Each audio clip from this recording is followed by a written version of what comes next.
friend of mine asked me recently to produce a video on how to change the oil. So here we go. Very simple procedure. If you take your time, stay neat, works out great. If you get in a hurry, you're bound to make a mess. I highly recommend getting a couple of manuals for your vehicle. This is the Chilton manual, and I also have a Haynes manual for the Jeep. This will give you all of the capacities, torque specs, everything that you need to work on your vehicle. We're going to need 6 quarts of oil, the 1030 conventional oil. Need a Fram pH 16 filter, 5/8 boxed in wrench, basic oil filter wrench, Teflon tape, a couple of funnels, a bucket to catch the oil, paper towels, plastic bag. That's it. Simple. Start with the vehicle warmed up. In this case, we put it up on the ramps so you have a little bit more elbow room. But you could certainly climb under the vehicle and do it without the ramps if you didn't have a set. One other item that you're going to want to have is a magnetic pickup tool.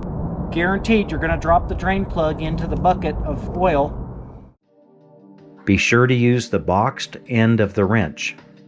Strike or hit the end of the wrench to relieve the tension on the drain plug. Unthread the drain plug and have your bucket ready.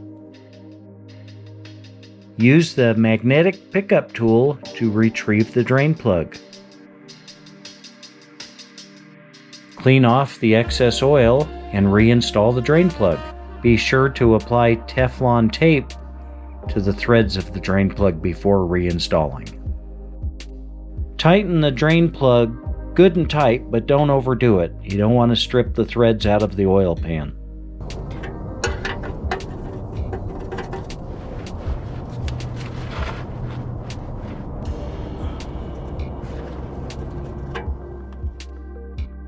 The next thing you're going to want to do is remove the Fram oil filter. Easier on this vehicle to get it from the top. So put the filter wrench on and turn it counterclockwise till we get the filter loose enough to turn it by hand. Make sure you keep your bucket underneath. That way you catch the oil that comes out of the filter.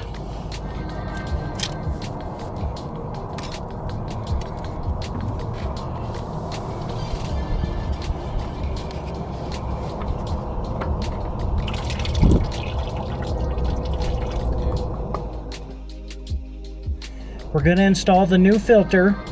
Be sure to put a little bit of oil on the seal before you install it.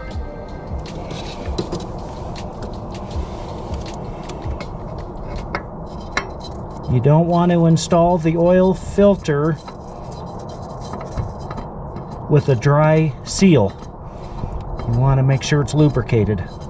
So we're going to thread this down until it stops. I think the experts say 2/3 of a turn after it stops. I always like to check, make sure that there isn't anything under the Jeep or whatever vehicle you're changing the oil on, so that when you back it down off of the ramp or you back up from underneath, you don't dump over your oil collection pan or run over a wrench. Did spill a little bit of oil, but that's the benefit of having a gravel driveway. Easy to clean up. Once you're confident that you've got the drain plug installed and the new oil filter in, time to put the oil back in the motor. Take the oil filter cap off. Grab a funnel, 5 quarts of Castrol GTX 1030 conventional oil.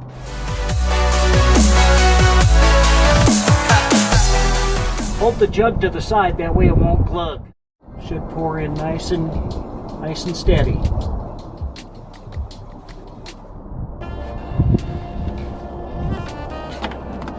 This is a 6-quart capacity. That's 5 of the quarts, and this will be number 6.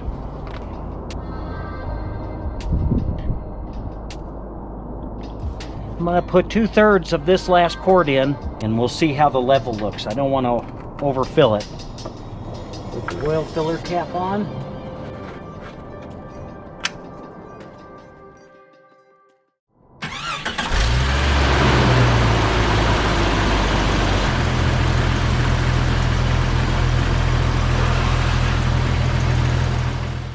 We put the oil in, started the vehicle, showed oil pressure on the gauge, backed it down off of the ramp.